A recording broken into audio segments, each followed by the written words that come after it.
আমি এক সপ্তাহ আগে গুয়াহাটি গিয়েছিলাম, আসাম প্রোগ্রামে নামলাম। কতটা যেতে হবে বাবা? বলে হুজুর 200 কিলোমিটার। গাড়ি নিয়ে এসছে নিতে। আমি বললাম আমি তো অতক্ষণ থাকতে পারবো না, প্লেন লেট করেছে, যে কোনো ধাবাতে হোটেলে ঢুকো, আমি খানা খাবো। তো একটা হোটেলে ঢুকলাম। আমি বললাম কি আছে? বললে হুজুর থাল আছে। কত দাম? সবজি ভেজ থাল 150 টাকা। বলে নিয়ে এসো। কি কি দিল জানে, আমার জান ভরে গেল। মাছ, কাগজি লেবু দিয়ে মাছ সানা, বেগুন সানা, আলু সানা, মাশরুমের ডাল, আর আপনার সব সানা পুরা। দারুণ লাগলো আমাকে। আমি বলে এরকম আমরা হোটেলে খাই নাই, আমাদের দেশে খুব ভালো লাগলো। দোয়া করলাম এত ভালো খাবার। কেন যেখানে যাচ্ছি গোশ মাছ মাংস রোজ ভালো লাগে না। বাড়িতে কি খাই গেলে দেখতে পাবেন। এখনই আমার বিবিকে বলছিলাম যে কালকে দুপুরে একটু বেগুন সানবে, গাছের বেগুন তুলে, বাড়িতে গাছ আছে, বেগুন তুলে আর একটু পুঁই শাক রান্না করবে। যেখানে আমি এরা গোশ খাই খাই মেরে দিলে আমাদের। বেশিরভাগ ইমাম সাহেবদের সুগার হয়ে যাচ্ছে, লোকরা খাইয়ে সুগার করে দিচ্ছে। বাস্তব বলছি। আমার বন্ধুগণ, সবাই নিয়ত কোন রুজির মালিক কে বাবা? আল্লাহ। কোন ব্যক্তি, মা বোনেরা শুনেলেন, সুদ দেনেওয়ালাও গুনাহগার, সুদ লেনেওয়ালাও গুনাহগার, উভয়ই পাপী হবে। যে লিখছে সেও পাপী। অনেক গরিব মানুষ মা বোন বলবেন, ভাই বলবেন, হুজুর আমি গরিব, আমার সংসার কি তুমি চালিয়ে দেবে? এখানে যারা বড় লোক বসে আছেন এই যাত্রাডাঙ্গা, তারা শুনেলেন, একজন গরিব মানুষ সে যদি সুদের ওপরে পয়সা নেয় সে পাপী হবে, তার সাথে সাথে গ্রামের বড় লোকরাও গুনাহগার হবে। যদি বলেন কেন, তার বাস্তব চিত্রটা শুনেলেন। তুমি যদি জাকাত দাও, জাকাত ফরজ, অথচ আমাদের অনেক মুসলিম ভাই জাকাত দেয় না। ঠিক বললাম না ভুল বললাম? গ্রামে যাত্রাডাঙ্গায় যত বড় লোক আছো, আলহামদুলিল্লাহ, সবাইকে এলান করলেন, গ্রামে একজন মোড়ল আছে, তার কাছে জাকাতের পয়সাগুলো জড়ো করো, 2 ভাগ মাদ্রাসাওয়ালাদিকে দিয়ে দাও। যারা মাদ্রাসা আছে আশেপাশে এলাকায়, জাকাতের পয়সা মাদ্রাসা দিকে, আর 2 ভাগ পয়সা থাকবে গ্রামে কোন এতিম মিসকিনের বিয়ে হচ্ছে না, কে বাড়ি করতে পারছে না। রসুলের হাদিস জানেন, তোমরা তোমাদের বাড়ির দেওয়ালটা এতটা উঁচু করো না যে পাশের গরিবের গরিবিটা না দেখতে পাও। আপনি রাত্রেবেলায় বাড়িতে খানা খেলে পাশের বাড়িতে গরিব থাকলে খোঁজ নিতে হবে তার বাড়িতে রান্না হয়েছে কিনা। এটা রসুল সাল্লাল্লাহু আলাইহি সাল্লামের হাদিস। আপনি রাস্তায় কোনো হোটেলে বসে খাচ্ছেন, আপনাকে দেখতে হবে কোনো ভিক্ষুক দাঁড়িয়ে আছে কিনা, সেক্ষেত্রে না পেলে তাকে খাইয়ে দাও। নবীজি সাল্লাল্লাহু আলাইহি সাল্লামের আদর্শ এটা, হাদিস। তোমরা গরিবের গরিবিটা দেখে চুপচাপ নিজের পেটে পুড়ে লাও না, তার কাছেও কিছুটা শেয়ার করো, খাবার দাও। এটা রসুল সাল্লাল্লাহু আলাইহি সাল্লাম বলেছেন। আপনি মুমিন এমনি হবেন না।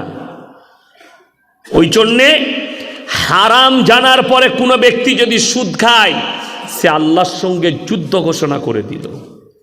আল্লাহ রসুল সাল্লাল্লাহু আলাইহি সাল্লামের হাদিস, কোনো ব্যক্তি যদি একবার সুদ খায়, নিজের জন্মদাতা মায়ের সঙ্গে 36 বার জিনা করার সমান পাপ হবে। বলুন নাউজুবিল্লাহ। কালকে দিনাজপুরে একজন আমাকে বলছে, হুজুর একজন মুফতি সাহেব বলেছে সুদ খাওয়া যায়, যেমন সুদের টাকাগুলো সে মালকি দিবি। এই ঝাড়খণ্ডে না কোথায় বাড়ি, জাহাঙ্গীর না কি নাম, সে বলেছে ব্যাংকের যে সুদ পাওয়া যায় সেটা জায়েজ। ওই খেয়ে মৌলবি হলে তো ওই ফতোয়াই দিবে। সুদ খেয়ে কোরআনে কোনো আর বিকল্প ব্যাখ্যা নেই।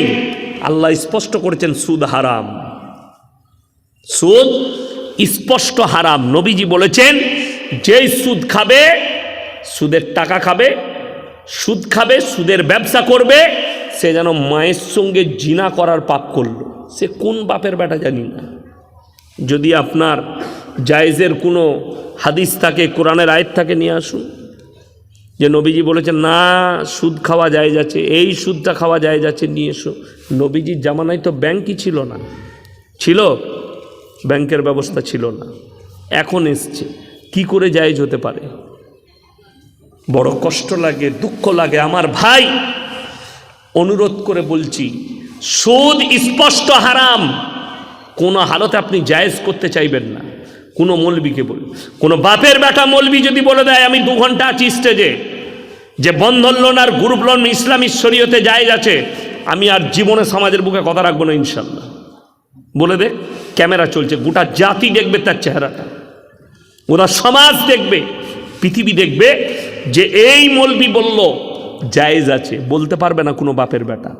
হারামটাকে কি করে জায়েজ করতে পারো? নিজের সুবিধার্থে, নিজের প্রয়োজনে, দরকার নেই। আমার বন্ধুগণ, আমার ভাই, ওই জন্য সকলকে অনুরোধ করছি, হারাম থেকে আমরা নিজেকে বাঁচাবো। জোরে বলুন ইনশাল্লাহ। মদ ইসলামে হারাম না হালাল? কথা বলেন, হারাম। গাঁজা ইসলামে হারাম না হালাল? নেশাগ্রস্ত জিনিস তোমাদের জন্য হারাম। আপনাকে আমি দেখিয়ে দেবো, এই মালদা ডিস্ট্রিক্টে দেখাবো, মুসলমান ছেলে মদ খাচ্ছে, মদ বিক্রিও করছে। মুসলমান ছেলে গাঁজা পান করে, গাঁজা বিক্রিও করে। মুসলমান ছেলে হিরোইনের ব্যবসা করছে, গাঁজার ব্যবসা করছে, আফিংয়ের ব্যবসা করছে। যদি বলেন দলিল, জানেন দিনাজপুর, মালদা, মুর্শিদাবাদ, নদিয়া, যতগুলো বর্ডারের জেলা আছে, সেই জেলার জেলগুলোতে হাজার হাজার মুসলিম যুবক ঢুকে আছে। গাঁজা পাচার, আফিং পাচার, হিরোইন পাচার, মদ পাচার, জেলের কুঠরিতে আছে। 1 মাস আগেকার খবর, নদিয়া জেলার যায় থানাটার নাম হচ্ছে আপনার কালীগঞ্জ থানা, এই 34 নম্বরের ওপরেই পড়বে, পলাশির পরে কালীগঞ্জ থানা। থানার বড়বাবু ভিডিও ক্যামেরা চালু করলেন, রাস্তায় সব বাইকওয়ালা দিকে আটকিয়েছে। দাঁড়াও, ব্যাগে কি আছে দেখাও, ক্যামেরা চলবে, তুমি খালি দেখিয়ে দিয়ে চলে যাও। সব বাইক খুলে দেখাচ্ছে। মুসলিমদের 2টো ছেলে নতুন বাইকে, কাঁধে ব্যাগ আছে স্কুলের মতো, বলে বার করো কি আছে। ব্যাগ খোলা মাত্র তাদের ব্যাগ থেকে 2 কিলো 200 গ্রাম হিরোইন বের হলো। দুটোই মুসলিমদের ছেলে। তাদেরকে জিজ্ঞেস করলো কে দিয়েছে? স্যার আমরা চিনি না। কোথায় নিয়ে যাবে? সে খালি 20 কিলোমিটার পাচার করবে, 5 লাখ না 7 লাখ টাকা থেকে দিবে বলেছে। যার কাছে দিবে তাকেও চিনে না, ওর লোকেশন ধরে মালটা নিয়ে নিবে। ভেবে দেখুন, তারা দুজনাই বেঁচে গেল। এই হারাম কারবার করতে গিয়ে এই মুসলিম যুবক 2টো চলে গেল জেলের কুঠরিতে। এদের পরিবারের কি হবে? এদের মা বাবার কি হবে? সব ছেড়ে দেন। ওইটা নেওয়াও হারাম, আর ব্যবসা করাও হারাম। মুসলমান জানে পাপ করছে। আমাদের দেশে অনেক চায়ের দোকান আছে, আমাদের মতো মৌলবীরা চা খেতে যায়। ও হুজুর এসছেন, ভালো করে চাটা বানা। চা আমাদিকে দিচ্ছে, লোকটার নামাজও পড়ে, জুম্মার দিনে যায় মসজিদে, চায়ের দোকানে। আর একটা লোক চা খেতে এলো, সে বলছে ভাই একটা চা দিস তো, আর তার সঙ্গে একটা দিয়ে দিস। এই তার সঙ্গে একটা দিস, এটা আর আমরা হুজুররা কি করে বুঝবো? এই নামাজি চাচারা বুঝতে পারবে? তার সঙ্গে আর একটা কি, সেটা হচ্ছে গাঁজার পুড়িয়া। এরা যেন বুঝতে না পারে, ওদের ঠিক কোড নম্বর আছে। আর একটা দিস, হারামখোর নামাজ পড়ে গাঁজার পুড়িয়া বিক্রি করছে চায়ের দোকানে, কেউ জানে না, তাকে লোকে পারেসগার মনে করছে। আরে ইমানদারির সঙ্গে ভেবে দেখুন, আমার আল্লাহ জানতে পারবেন না? পারবেন না। কোরআনে আছে ইন্নাল্লাহা লা ইয়াখফা আলাইহি শাইউন ফিল আরদি ওয়ালা ফিস সামা। হে নবী বলে দাও, আসমান আর জমিনের মধ্যে যা কিছু আছে, কোনো জিনিসটা আমার আল্লাহর কাছে গোপন নাই। কোনো জিনিস গোপন নাই। তোমরা যা করবে আমি আল্লাহ খবর রাখি। তো তুমি লুকিয়ে ব্যবসা করবে, আমার আল্লাহ জানবে না? হারাম মুসলমান করছে। লটারির টিকিট হারাম না হালাল? হারাম। মুসলমানকে আমি দেখিয়ে দেবো, প্রকাশ্যে লটারির টিকিট মুসলমান যুবক বিক্রি করছে। ঠিক বললাম না ভুল বললাম? সে জানে হারাম, বিক্রি করছে। যারা দলের অহংকার করছে, আমার পেছনে দল আছে 100টা, যারা নিজের দলের অহংকার করছে, আমার পেছনে 1000টা লোক আছে, আমি নেতা। কোরআনের একটা শব্দ শুনে যান, আতিহিম ইয়াউমাল কিয়ামাতি ফারদা, যখন তোমরা কিয়ামতের দিনে উপস্থিত হবে একা একা উপস্থিত হবে, সাথে কেউ থাকবে না। আচ্ছা বলুন, আমি জালসা করতে এসেছি, আমার সঙ্গে আপনাদের দুটো সম্পর্ক, কটা বললাম? দুটো। একটা হচ্ছে আমি বক্তা, আপনারা শ্রোতা।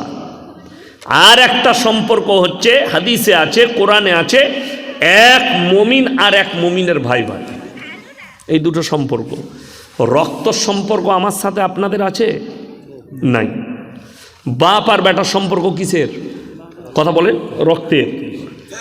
মা আর বেটার সম্পর্ক রক্তের, বাপ আর বিটির সম্পর্ক রক্তের, স্বামী আর স্ত্রীর সম্পর্ক রাতে জননী, এক বিছানার সাথী, এক অপরের প্রেমিক। এই বাপ একটা বেটার জন্য কিয়ামতের দিনে কতটা কাজ আসবে? আমার মৌলবীর কথা ছেড়ে রাখেন, এখন আপনি আপনার দলের কথা ছেড়ে রেখে দেন, মৌলবী পীর ফকির এদের কথা ছেড়ে রেখে দেন, আপনি আগে নিজের বাপের কথা বলুন, আপনার কতটা উপকারে আসবে। কোরআন বলে দিয়েছে, স্পষ্ট করেছে, ইয়াউমা ইয়াফিরুল মারউ মিন আখি ওয়া উম্মিহি ওয়া আবি ওয়া সাহিবাতিহি ওয়া বানি লিকুল্লি ইমরিম মিনহুম ইয়াউমাইদিন শানু ইউগনি। হে নবী বলে দাও, বাপ বেটার কাছে ছুটে যাবে, বেটা বলবে দুনিয়াতে আমার কোনো বাপই ছিল না। স্বামী বলবে স্ত্রী ছিল না, স্ত্রী বলবে স্বামী ছিল না। মা বলবে বিটি ছিল না, বিটি বলবে মা ছিল না। কেউ কারুর জন্য যাররা পরিমাণ বোঝা বহন করবে না, কিয়ামতের দিনে পরিচয়ই দিবে না। তাহলে একটা জিনিস ক্লিয়ার, আপনি হাজির হবেন একা।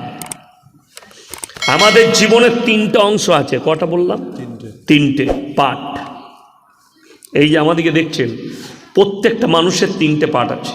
কোরআনের একটা আয়াত শুনিয়ে দিই, ইন্নাল ইনসানা খুলিকা হালুয়া, মানুষকে আমি অসহায় আর দুর্বল সৃষ্টি করেছি। একটা মানুষও সবল নয়।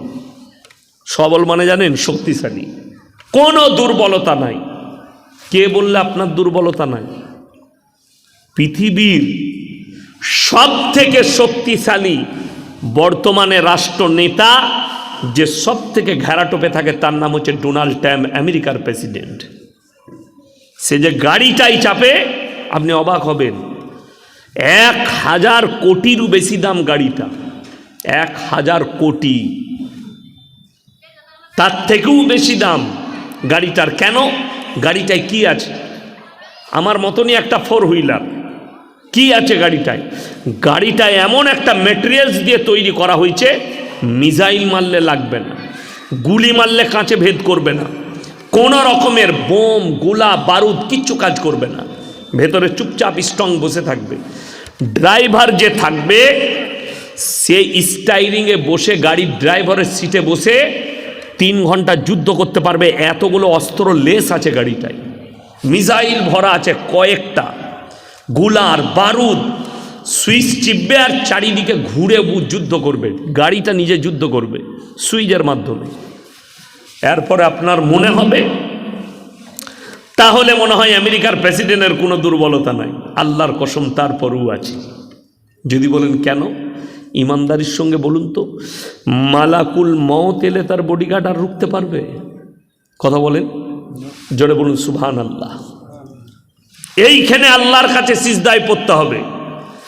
যা কিছু তোমার বডিগার্ড, যত সুরক্ষায়, যদি লোহার ঘরে কেউ থাকে, আল্লাহর কসম, তোমার মৃত্যুর টাইম হলে তোমার আর কেউ রুখতে পারবে না, তোমাকে মৃত্যুর স্বাদ গ্রহণ করতেই হবে। আমাদের জীবনে 3টে অংশ, এটা আমাদের নয়, মানুষের, নারী পুরুষ সকলের 3টে। একটা হচ্ছে আল্লাহর, একটা কার বললাম? আল্লাহর। আর একটা হচ্ছে আমাদের নিজস্ব, আর একটা হচ্ছে পোকামাকড়ের। আমাদের কি নিজস্ব? আপনি অবাক হবেন, যেটা বললাম, কর্মটা আমাদের, আমল যেটাকে বলি নেক আমল, ওইটা হচ্ছে আমাদের কর্ম। শরীরটা গোটাই আপনার নয়, শুধু কর্মটা আপনার।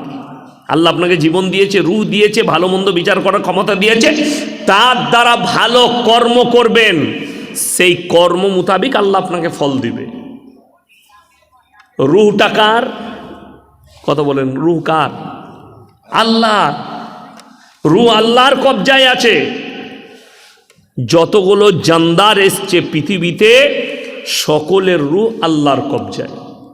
মালদা টাউনে যত ডাক্তার আছে ডিস্ট্রিক্টে সব এক কাছে করে দেন, জিজ্ঞেস করুন আপনারা এত রুগী ফাড়ছেন, এত অপারেশন, একবার বলুন তো মানুষের ভেতরে রুহটা আল্লাহ কোথায় রেখেছে? জানটা। রুহের বাংলা অর্থ হচ্ছে জান, প্রাণ। এইটা আল্লাহ কোথায় রেখেছে? আল্লাহর কসম, কিয়ামতের সকাল পর্যন্ত বর্ণনা দিতে পারবে না। নবীজি জিজ্ঞেস করলেন, আল্লাহকে প্রশ্ন করলেন, ওয়ায়াসালুনাকা আনির রূহ, ওগো আল্লাহ রূহটা কি? আমার আল্লাহ উত্তর দিলেন, কুলির রূহ মিন আমরি, হে নবী রূহ হচ্ছে আমার আল্লাহর হুকুম, আমার কবজায়। কিয়ামত পর্যন্ত যদি পৃথিবীর মানুষ গবেষণা করে, আমার রূহের বর্ণনা দিবার ক্ষমতা তাদের নেই। জোরে বলুন সুবহানাল্লাহ। তাহলে আপনি আমি কতটা দুর্বল। এক হচ্ছে আল্লাহর রূহ, দুই হচ্ছে আমল, যেটা কর্ম আমাদের। আমাদের কিচ্ছু নেই, শরীরটা হচ্ছে পোকামাকড়ের। আপনি আমি মারা গেলে খাবে কে? পোকামাকড়। কবরে দেওয়ার পরে চোখে পানি ফেলা দরকার, নামাজে সিজদায় পড়ে কাঁদবেন, আল্লাহ আমার জীবনে কর্ম ছাড়া আমার শরীরের কিচ্ছু আমার নয়, সব তোমার, গোটা বডি তোমার। আমার এই পচা বডিটার জন্য তুমি কবরে প্রস্তুত করে রেখেছো পোকামাকড় কীট পতঙ্গকে, যারা আমার শরীরটা খাবে। শুধুমাত্র আমার যেটা আছে সেটা হচ্ছে আমার আমল, আমার আমলটা। আমার বন্ধুগণ, আমার ভাই, সবাই নিয়ত করুন আমরা সৎ কর্ম করব, বলুন ইনশাআল্লাহ। হ্যাঁ, দেখুন মুসলমান নাম রাখলে কিন্তু মুসলমান হওয়া যায় না। আব্দুর রহমান নাম রেখেছেন, বলছেন আমি মুসলমান। কে বলল আপনাকে আব্দুর রহমান নাম রাখলে মুসলমান হয়? কে বলল আপনাকে আব্দুল জব্বার নাম রাখলে মুসলমান হয়? কে বলল আপনাকে রহিম নাম রাখলে মুসলমান হয়? কে বলল আপনাকে ফাতেমা নাম রাখলে মুসলমান হওয়া যায়? কে বলল আপনাকে জৈনব নাম রাখলে মুসলমান হওয়া যায়? হ্যাঁ, মুসলমান হওয়া যায় কর্মের দ্বারা, আমলের দ্বারা, বিশ্বাস আর আকীদার দ্বারা। কখনো নামের দ্বারা মুসলমান হওয়া যায় না, খাবারের দ্বারা মুসলমান হওয়া যায় না। খাবার জানেন, আল্লাহ তাআলা দিনকে সহজ করেছেন না কঠিন? কথা বলেন। সহজ। কেন সহজ জানেন? কোরআনে আছে, তোমরা যদি বিপদগ্রস্ত অবস্থায় থাকো, ফামানি তুর্র গায়রা বাগিউ ওয়ালা আদিন ফালা ইসমা আলাই। এমন জায়গায় পৌঁছে গেছেন, এমন একটা দেশে পৌঁছেছেন, না খেলে মারা যাবেন, কিন্তু সেখানে খাবার সব হারাম। খাবার কি বললাম? সব হারাম। আপনি অতটা খাবার জায়েজ আছে যতটা খেলে আপনার প্রাণটা বেঁচে যাবে। আল্লাহ কত দিনকে সহজ করেছে বুঝতে পাচ্ছেন? আপনি আমি নিজেকে কঠিন করে নিয়েছি। এটা কোরআনের কথা বললাম। আল্লাহ কোরআনে বললেন এমন জায়গায় পৌঁছেছ কোনো খাবার নেই, ওই হারাম খাবার না খেলে আপনি মারা যেতে পারেন। শরীয়তে আছে, কোরআনে আছে, তুমি অতটা খেয়ে নাও যতটা খেলে তোমার প্রাণটা বেঁচে যাবে। তাহলে দিনকে আল্লাহ সহজ করলে, আপনি নিজেকে কঠিন করেছেন। ওই জন্যে শর্ত হচ্ছে আল্লাহ রেখেছেন 1 নম্বর আল্লাহর উপরে বিশ্বাস। সবাই নিয়ে আসবো, জোরে বলুন ইনশাআল্লাহ। যে লোক আল্লাহর উপরে বিশ্বাস করলো, আল্লাহর সব হুকুম মানতে হবে না? হবে না বাবা? কথা বলেন। মানতে হবে। আল্লাহ যেগুলো নিষেধ করেছেন করা যাবে? করা যাবে না। রাগ করেন না, আমাদের এত মেহনত চলছে, পাড়ায় পাড়ায় জলসা, গ্রামে গ্রামে জলসা। আমার বাড়ির কাছে হুগলি ডিস্ট্রিক্টে পুইনানে ইজতেমা হলো, শুনেছেন না শুনেননি? আলহামদুলিল্লাহ, 2 কোটি লোক দোয়ার দিনে উপস্থিত হয়েছে, দোয়া করেছে। জানেন তারপরেও এত লোক ইস্তেমায় হাজির, এত লোক রোজ জলসা শুনছে, এত মাদ্রাসা, এত মসজিদ, এত মেহনত, তারপরেও আমরা নাকাম আর বেঈমান কাফেররা কামিয়াবি লাভ করেছে। যদি বলেন কেমন করে, আমি দলিল দিয়ে যাব, যাত্রা ডাঙাতে দলিল দিয়ে যাব, দলিল দিয়ে ঢেকে দিয়ে যাব আপনাকে, আপনার চোখ দিয়ে পানি পড়বে। আজকে জানেন বেঈমান কাফেররা লাভ করেছে। আপনাকে বলে দিই, ইসলামী শরীয়তে সুদ হালাল না হারাম? কথা বলেন, হারাম। এটা এই মজমায় যতজন বসে আছেন, কে জানেন না? একজন হাত তুলেন যে আমি জানি না সুদ হারাম। সবাই জানে না? জানে না? সবাই জানে সুদ ইসলামী শরীয়তে হারাম। আচ্ছা, সুদটা যে হারাম, এটা কি কোনো মৌলবি মুফতির ফতোয়া?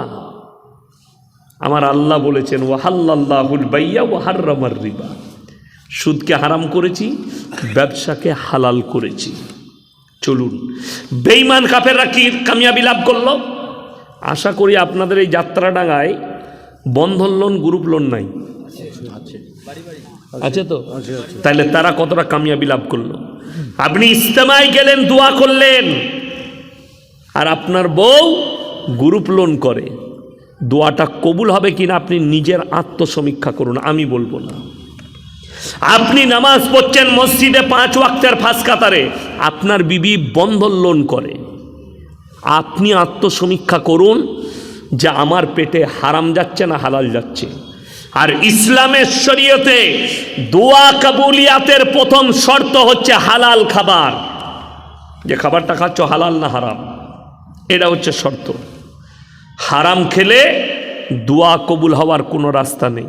নবীজি সাল্লাল্লাহু আলাইহি সাল্লামের হাদিস, যারা নিজেদের সন্তান আর পরিবারের মুখে হারাম খাবার তুলে দিবে, সেই সন্তান নেক হতেই পারে না, এটা রাসূল বলেছেন।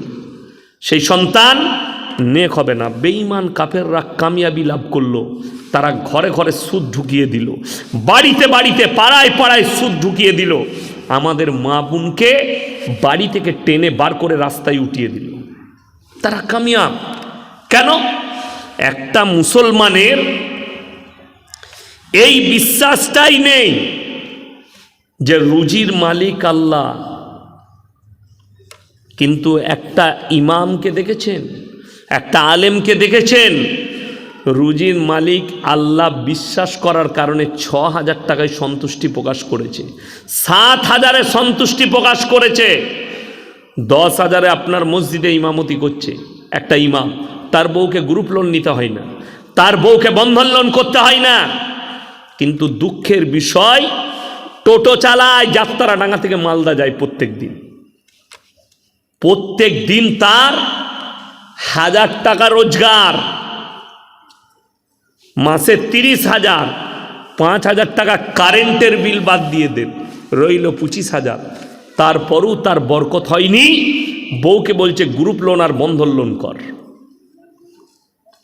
তাহলে আপনাকে চিন্তা করতে হবে যে এই 25,000 টাকায় আপনার বরকত হলো না কেন, 30,000 টাকায় বরকত নাই কেন? আমার মায়েরা, তুমিও আত্মসমীক্ষা করো, কেন নেই? তার কারণ জানেন? রাসূল সাল্লাল্লাহু আলাইহি সাল্লামের হাদিস শুনেলেন, যারা 5 ওয়াক্তের নামাজি হবে তাদের আল্লাহ মৃত্যুকাল পর্যন্ত রুজিতে কোনোদিন কমি দিবেন না। রাসূলের হাদিস, জোরে বলুন সুবহানাল্লাহ। আর আমাদের সমাজে 100টার মধ্যে 90টা বেনামাজি। ঠিক বললাম না ভুল বললাম? 90টা বেনামাজি। আর এই বেনামাজিগুলো, এরা মনে করে আমার নামাজ পড়বো না, বরকত আমাদিকে চাই। বরকত আপনি কোথায় খুঁজেন? তাবিজে, হুজুরের দোয়াতে, তাই না? নামাজ পড়ে না, দোকান করেছে, ওই ইয়াসিন সাহেব আমি একটা দোকান করেছি, একটু আমার দোকানটা উদ্বোধন হবে, মালপত্র পরে হুজুর দোয়া করে। হারাম খোর, দোয়া কি করে কবুল হয়? তুই জীবনে নামাজ পড়িস না, আর আমাকে ডেকে বলছি দোয়া করে বরকত করে দাও। তো আমার দোয়ায় যদি বরকত হতো, তো বর্ধমানের রাইস মিলের মালিক তো আমরাই হতাম। কথাটা বুঝতে পারোনি? দোয়া, রুজি আলাদা, বরকত আলাদা। হাদিসটা শুনেলেন, আল্লাহ রসুল বললেন, যারা আল্লাহর রাস্তায় দিনের পথে থাকবে, আল্লাহ মৃত্যুকাল পর্যন্ত ইজ্জতের রুজি দান করবেন। জোরে বলুন সুবহানাল্লাহ। জানেন, যেখানে জালসায় যাচ্ছি দেশি মুরগি, গরুর মাংস, খাসির মাংস, আমি সব থেকে বেশি দোয়া করি কার জন্য জানেন? যেখানে জলসায় করেলা আলু ভাজি দেয়, আলু সানা দেয়, একটু ডিমের আমলেট, না হলে বেগুন সানা, তা না হলে আপনার পটল সানা যদি দেয় না, তো বলি আল্লাহ এত ভালো তরকারি আজকে। এই আজকে খানা খেতে বসলাম, দেশি মুরগি দিয়ে ভাত দিয়েছে। সবাই তো চাই যে হুজুরকে ভালো খাওয়াবো, মৌলবিদিকে। আপনি ভেবে দেখুন, আমরা চাই না দস্তরখানে পৌঁছে যাই। আল্লাহর তরফ থেকে আল্লাহর রাস্তায় দিনের পথে থাকুন। আমি বলছি ইজ্জতের রুজি আল্লাহ আপনার কাছে পৌঁছাবে। আর রুজি মানে এটা নয় যে প্রত্যেক দিন খাসির মাংস খাবো। যে লোকটা প্রত্যেক দিন খাসির মাংস খাবে, এক সপ্তাহ পরে মালটা মারা যাবে। ঠিক বললাম না ভুল বললাম? ডাক্তার বলছে কেউ যদি 100 গ্রাম খাসির মাংস খায়, ডাক্তাররা বলছে সেটা হজম হতে 250 মিনিট সময় লাগে, দিনে আর রাতে, তারপর দিন সকালে, তারপর দিন দুপুরে। সে আর বাঁচবে? যারা বড় লোক তাদেরকে জিজ্ঞেস করুন।